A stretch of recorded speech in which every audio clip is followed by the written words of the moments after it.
Kalau boleh dibilang saya juga penyandang cacat karena mungkin suara saya tidak jelas. Memang ini anugerah dari lahir sebenarnya, dan patut saya syukuri saya dilahirkan seperti ini, dan alhamdulillah sampai sekarang tidak ada masalah karena memang di KLHK sendiri tidak ada perbedaan antara yang cacat dengan yang normal.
Assalamualaikum warahmatullahi wabarakatuh. Selamat sore, salam sejahtera untuk kita semua. Apa kabar untuk kawan-kawan semua? Perkenalkan, saya Sarah Monika, pembawa acara pada seri podcast publikasi dan diseminasi praktik baik, perempuan, dan pengelolaan sumber daya alam berkelanjutan. Program ini merupakan hasil kerjasama antara Pokja PUG KLHK, Beritabaru.co, dan The Asia Foundation. Tema yang akan kita ulas pada seri podcast kali ini yaitu mengenai kado terindah di akhir tahun. Nah, telah hadir nih bersama saya seorang narasumber bernama Bapak Kurnia Wansyah Effendi, atau biasa dipanggil dengan Bang Wawan ya. Beliau adalah selaku Kepala Sub Bagian Tata Usaha BPHP Wilayah 3 Pekanbaru. Gimana Bang Wawan kabarnya? Sian Mbak, ini panggilnya Mbak siapa ya? Boleh Mbak, boleh. Iya. Ya, selamat datang dan terima kasih sudah hadir bergabung dengan kami. Jadi kita akan bincang-bincang aja nih ya dengan Bang Wawan. Nah, Bang Wawan, terkait bahwa Bang Wawan ini kan menjadi salah satu peserta Teach terbaik dari 1.000 orang peserta ya. Teach itu kalau kawan-kawan ingin tahu adalah Training for Eco-Gender Activating Hub. Ya, dan beliau adalah salah satu terbaik dari 1.000 peserta. Boleh diceritain nggak sih Bang, apa itu Teach dan aktivitasnya, dan kemudian kenapa bisa menjadi salah satu yang terbaik nih? Ya, terima kasih. Teach itu dimulai sejak bulan Juni, kemudian terakhir minggu lalu terakhir, cukup panjang, hampir 6 bulan. Ini sebuah kegiatan, sebuah program dari Biro Perencanaan KLHK untuk lebih menggemakan, lebih menggelorakan pengaruh utama gender sampai ke tingkat tapak. Jadi kalau selama ini mungkin Kementerian KLHK sendiri sudah menerima anugerah dari Menteri Pemberdayaan Perempuan dan Anak, tapi itu masih di tingkat kementerian. Pada tahun ini, KLHK punya program agar pengaruh utama gender bisa sampai ke tingkat tapak. Tingkat tapak itu karena di KLHK itu ada UPT, lebih dari 300 UPT ada di KLHK. Sehingga untuk membicarakan PUG itu tidak cukup hanya di Jakarta saja, tetapi harus sampai ke bawah, sampai ke staf-staf KLHK. Ada sekitar 15.000 pegawai KHK semuanya harus sudah mulai membicarakan PUG yang awalnya netral gender menjadi natur gender. Kemudian kami di UPT, di Satker, saya sendiri itu di BPHP Wilayah 3 Pekanbaru mulai mendaftar di program ini. Kami di UPT ada 3 orang. Kemudian mulai bulan Juni sampai kemarin minggu lalu, cukup panjang sebenarnya, tetapi selama hampir 6 bulan ini berbagai kegiatan menarik, berbagai perbincangan yang dilakukan oleh panitia cukup menarik, sehingga dari 1000-an peserta kami tadi sudah ada sesi wisuda, dan alhamdulillah ternyata saya terpilih oleh panitia sebagai salah satu peserta terbaik dari 6 peserta. Wah, berarti luar biasa ya prestasinya ya? Cukup membanggakan sih Mbak, karena memang dari 1000 orang iya. Iya. Tapi saya jadi penasaran nih, karena terlepas bahwa memang KLHK sendiri kan sedang concern di pengarus utama gender ya. Tapi kalau dari Bang Wawan sendiri tuh emang apakah concern terhadap isu gender itu sudah menjadi ketertarikan dari kecil kah atau dari usia kuliah gitu? Kan sebenarnya kan gender itu kan tidak hanya sebatas perempuan laki-laki, termasuk dengan yang rentan. Oke. Gimana tuh? Termasuk dengan disabilitas. Dan sebenarnya saya juga termasuk gender sebenarnya. Kalau boleh dibilang saya juga penyandang cacat, karena mungkin suara saya tidak jelas. Memang ini anugerah dari lahir sebenarnya. Dan patut saya syukuri saya dilahirkan seperti ini. Dan alhamdulillah sampai sekarang tidak ada masalah. Karena memang di KLHK sendiri tidak ada perbedaan antara yang cacat dengan yang normal. Bahkan saya sendiri malah lebih terpacu untuk bisa memberikan yang terbaik dan mengalahkan yang normal-normal itu. Yang normal-normal itu. Kalau boleh cerita sedikit, iya, silakan. Dulu saya punya pengalaman yang cukup menyedihkan sebenarnya, karena waktu kecil saya sering diejek sama teman-teman, sering dibully sama teman-teman, sering dibully sama senior-senior saya, tapi itu waktu masih tingkatan SD ke bawah. Karena mungkin suara saya tidak jelas, mungkin mereka juga tidak memahami apa saya cakapkan, tetapi lambat laun ternyata ada kelebihan-kelebihan yang dianugerahkan oleh Allah kepada saya. Dan alhamdulillah sampai saat ini juga cukup saya syukuri bahwa saya bisa. Itu, Mbak. Dan tentunya Bang Wawan juga sudah menunjukkan diri bahwa bisa berprestasi ya dengan segala anugerah itu. Iya, dan memang tentu sangat bersyukur dengan anugerah itu, dan alhamdulillahnya lagi memang keluarga saya tentu sangat menyayangi saya dan tetap bersupport, tetap memberikan yang terbaik untuk kebutuhan saya. Kalau misalnya keluarga saya menilai saya, pasti akan lain ceritanya. Itu Mbak. Nih, aku jadi penasaran nih dengan pengalaman hidup lain dari Bang Wawan. Kalau dulu itu memang sudah tertarik dengan kehutanan kah atau isu sumber daya alam yang kemudian mengarahkan sekarang bekerja di KLHK gimana? Memang awalnya itu kebetulan kan saya termasuk sekolahnya di sekolah unggulan, Mbak. Kemudian kalau kehutanan itu, kalau di sekolah unggulan itu kan memang belum menjadi prioritas.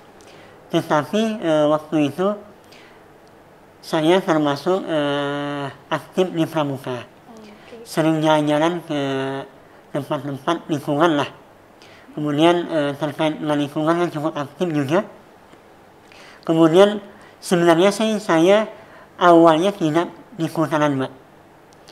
Tetapi ada kesempatan lain yang membuat saya harus berkuliah di kehutanan. Sehingga kesempatan itu saya ambil. Kemudian setelah 1 tahun saya jalani, ternyata kehutanan ini sangat menarik. Saya bisa berinteraksi lebih jauh ke lingkungan, bisa berbuat lebih banyak ke lingkungan, dan akhirnya sampai saat ini saya mencintai kehutanan. Gitu, Mbak. Kalau boleh tahu di mana sih S1, S2-nya? Ya, S1 saya di Fakultas Kehutanan Universitas Sumatera Utara. Oh, di USU. Alhamdulillah lancar, Mbak. Kemudian 4 tahun sih tamat. Kemudian waktu itu langsung daftar CPNS, langsung diterima. Tahun 2006 langsung diterima CPNS. Kemudian S2-nya itu tahun 2010. Saya ngambilnya jurusan pengelolaan sumber daya alam dan lingkungan. Oke, dan emang jadi relate banget ya dengan pekerjaan sekarang. Iya, betul, Mbak. Berarti sudah sesuai passion dong ya? Dan sampai saat ini sesuai passion. Kira-kira apa sih yang menarik selama bekerja di KLHK ini dengan jabatan yang Bang Wawan juga tekuni? Ya, kan sebelumnya saya cuma staf biasa, Mbak. Saya 10 tahun di Medan. Saya awalnya di Medan selama 10 tahun. Jabatan saya itu adalah pengendali ekosistem hutan. Kemudian di instansi saya memang kebanyakan itu melakukan pemantauan ke hutan, Mbak.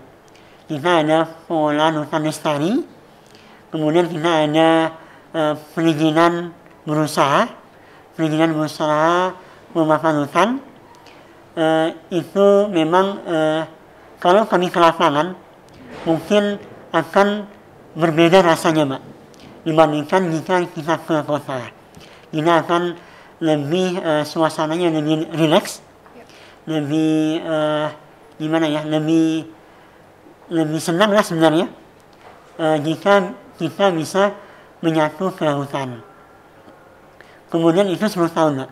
Kemudian 5 tahun kebelakangan saya kebetulan diamanahkan promosi, Mbak, di Pekanbaru, di BPHP wilayah 3 Pekanbaru. Awalnya saya dipromosikan menjadi kepala seksi pemantauan dan kepala seksi perencanaan dan pelaksanaan pengolahan hutan produksi 2 tahun 5 bulan.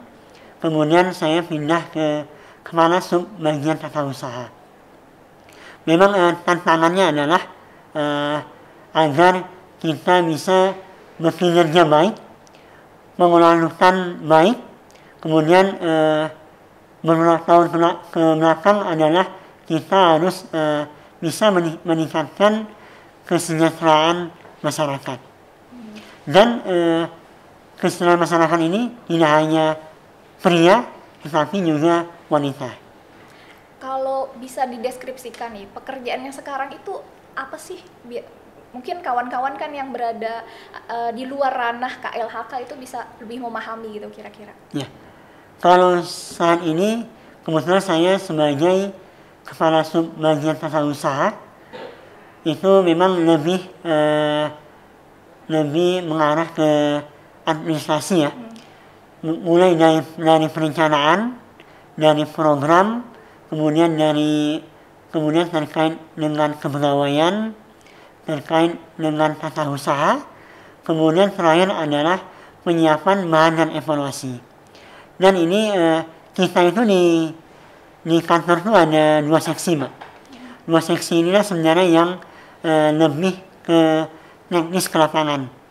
Tetapi tanggung jawab saya itu di tata usaha adalah mengumpulkan seluruh hasil kerjaan mereka, kita kumpulkan, kita rangkum, dan kita buat evaluasinya. Dan karena kita saat ini sudah keterbukaan publik, kita harus menyampaikan hasil kinerja kami, hasil kinerja yang kami lakukan, baik atau buruk. Sehingga mau tidak mau kami harus laporkan dan kami rangkum, dan itu adalah salah satu bagian tugas saya.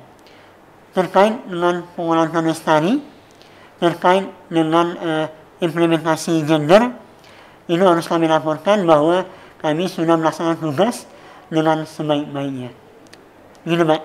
Oke, nah kalau dari pekerjaan itu nih, dari apa yang selama ini sudah dilakukan oleh Bang Wawan, apa saja kira-kira yang kemudian terkait dengan aktivitas atau program pengarus utamaan gender?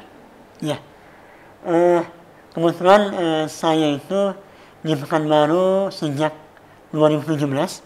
Awalnya kan di kepala seksi. Kemudian saya melihat memang beberapa pegawai-pegawai terutama yang perempuan tidak optimal kinerjanya, karena mungkin berbagi peran ganda ini, Mbak, sebagai PNS juga sebagai ibu rumah tangga.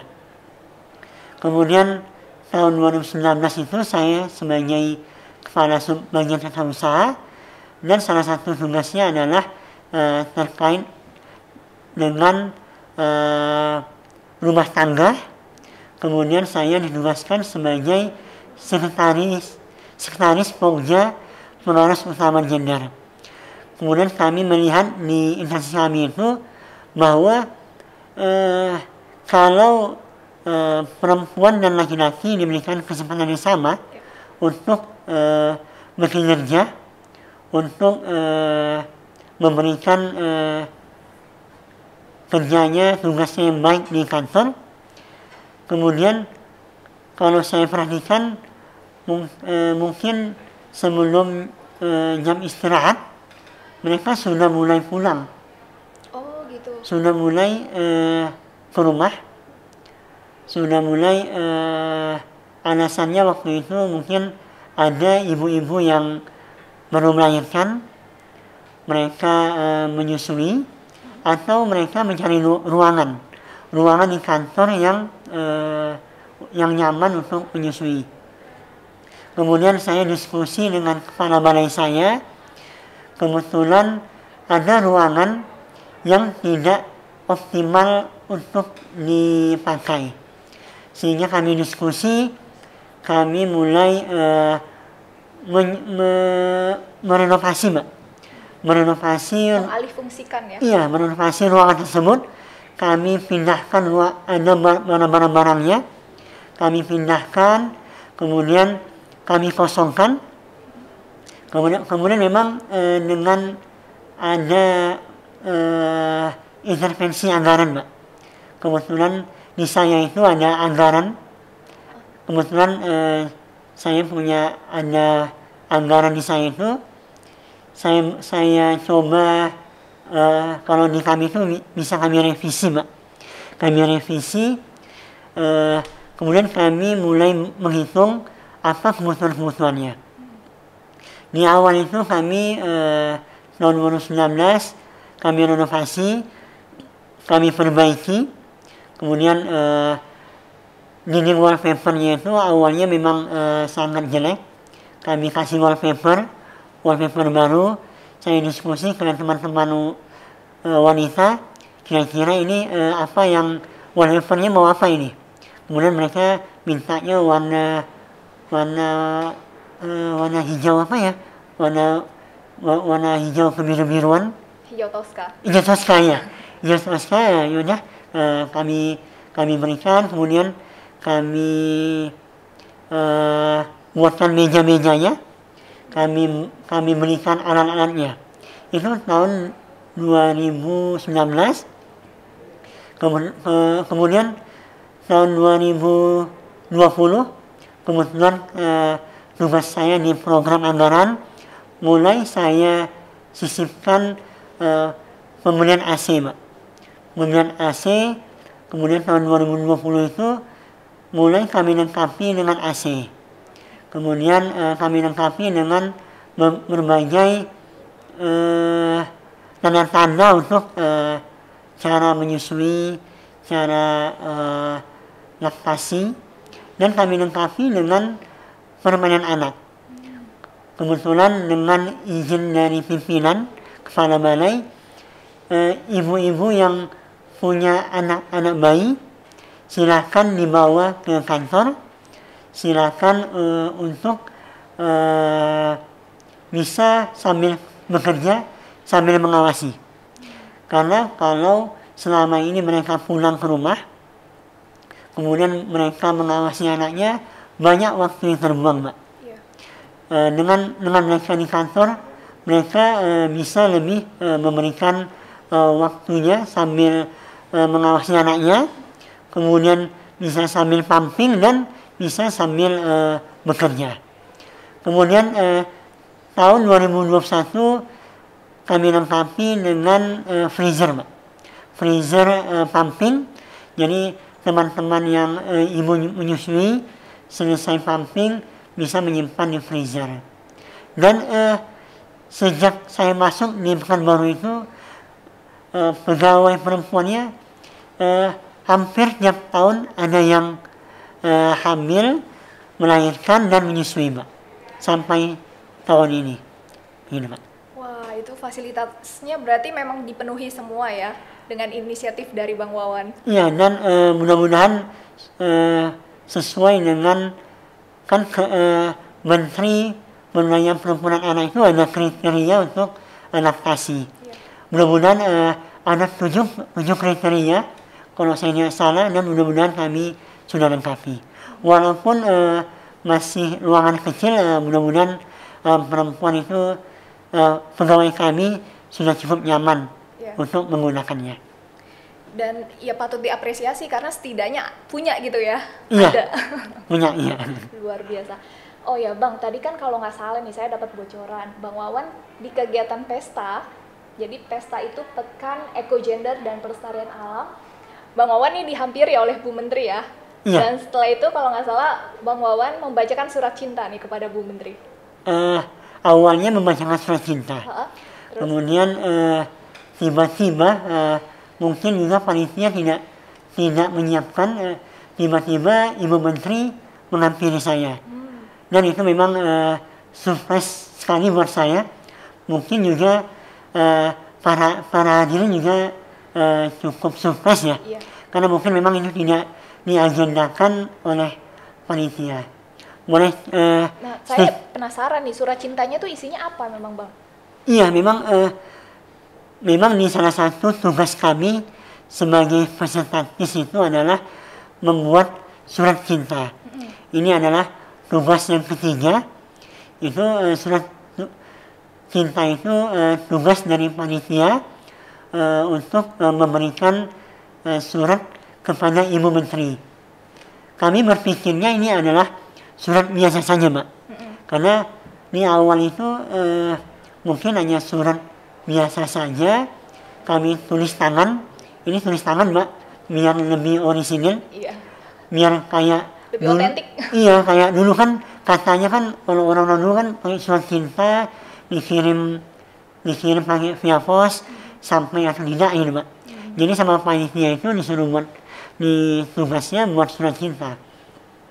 Dan memang itu tugasnya, kalau saya tidak salah waktu itu saya terpilih 20 ya. 20 surat cinta terbaik. 20 surat cinta terbaik dari hampir ratusan peserta yang mengirim. Panitia punya kriteria sendiri untuk menentukan surat cinta itu layak atau tidak diteruskan ke Ibu Menteri. Kemudian kemarin hari Senin panitia menghubungi. Ternyata saya sebagai salah satu yang disuruh untuk membacakan surat cinta. Tentu perasaan saya, Mbak, di acara Ibu Menteri, di acara yang besar ini disuruh membacakan surat cinta itu sebuah penghargaan sendiri Mbak buat saya. Kemudian tentu harus persiapan nih Mbak, karena membacakan surat cinta di hadapan Ibu Menteri, kemudian di hadapan para pejabat-pejabat KLHK, kemudian secara virtual di seluruh Indonesia tentu harus punya persiapan sendiri. Tentu sangat grogi Mbak. Pastinya sih. Pastinya grogi, kemudian panitia meyakinkan untuk terus maju. Dan sampai tadi itu akhirnya saya maju membacakan surat cinta. Surat yang saya bawa itu adalah surat asli. Kebetulan masih saya simpan. Saya bacakan. Dan ini kalau saya ceritakan surat cinta saya pertama Mbak. Sebelumnya bahkan saya tidak pernah buat surat cinta kepada istri saya juga tidak pernah. Oh gitu. Ya. Dan menariknya saya itu kan menulisnya, kemudian saya scan. Ternyata saya scannya pakai HP istri saya Mbak. Oh terus? Iya. Kemudian ketahuan sama istri. Terbacanya itu kan beliau baca sekilas nih. Dan kalimat itu yang pertama adalah kepada yang tersayang Mbak. Ini kepada yang tersayang ini langsung pecah perang dunia. Iya. Langsung ini apa-apa nih gitu ya. Ternyata saya suruh baca ya. Ini tugas kami nih lah gitu. Ternyata itu. Dan tadi saya sampaikan dan saya bacakan Mbak sampai akhir. Alhamdulillah selesai dengan perasaan grogi dan sebagainya. Dan di akhir itu setelah selesai ternyata Ibu Menteri berdiri. Oh iya, waktu saya bacakan ternyata Ibu Menteri memvideokan Mbak. Saya lihat Ibu Menteri itu, waduh, Ibu Menteri pakai handphone sendiri. Saya lihat memvideokan waktu saya baca. Waduh, nambah gemetaran Mbak. Terus kemudian selesai, Ibu Menterinya berdiri dan menghampiri dan meminta surat itu Mbak. Waduh, itu langsung saya grogi, tidak bisa lagi berkata apa-apa Mbak. Kemudian terkait isinya, memang isinya saya sangat mengagumi beliau karena beliaulah salah satu contoh terkait implementasi PUG. Beliau adalah seorang perempuan tangguh, tidak hanya di KLHK, tetapi di negara kita, karena hanya beberapa orang saja yang diangkat oleh Pak Presiden sebagai menteri. Itu adalah perempuan-perempuan tangguh di negara ini. Terus kemudian beliau memimpin kementerian yang sangat teknis, sangat banyak tekanan, sangat banyak harapan. Itulah makanya saya tulis di surat cinta itu, beliau adalah contoh implementasi PUG. Kemudian saya bercerita, saya mengaturkan terima kasih bahwa para disabilitas, para penyandang cacat diberikan kesempatan untuk bekerja di KLHK. Kemudian untuk saya pribadi sendiri, saya diberikan kesempatan untuk bekerja. Alhamdulillah saya sudah 15 tahun sebagai PNS di KLHK, dan pada waktu usia muda sebenarnya Mbak, waktu itu saya masih 33 tahun saya dipercaya, diamanahkan, dilantik sebagai jabatan pengawas, Mbak. Jabatan eselon 4, dengan keterbatasan saya, dengan mungkin kekurangan saya, ternyata KLHK tidak melihat itu, tetapi KLHK sudah melihat adil dan setara, tidak hanya pria, tidak hanya wanita, tetapi mungkin para disabilitas. KLHK sudah adil dan setara. Itu Mbak sih intinya di surat kita ini. Gila, seru banget nih ngobrol-ngobrol dengan Bang Wawan yang sudah berbagi mengenai paparan dan pengalaman hidupnya yang luar biasa, penuh prestasi. Dan teman-teman tadi sudah mendengarkan bahwa ternyata sesuai tema kita nih, temanya adalah kado terindah di akhir tahun, dan sudah terjawab juga ya kadonya tadi itu apa. Jadi surat cintanya berbalas nih dari Menteri. Tadi surat cinta saya undang beliau ke kantor. Mudah-mudahan beliau punya waktu bisa main ke kantor, dan memang itu kado surprise sebenarnya di akhir tahun ini saya bisa diampuni langsung oleh Ibu Menteri. Oke, Bang Wawan, sebelum kita mengakhiri sesi podcast ini, saya mau minta closing statement dong dari Bang Wawan. Ya, terima kasih.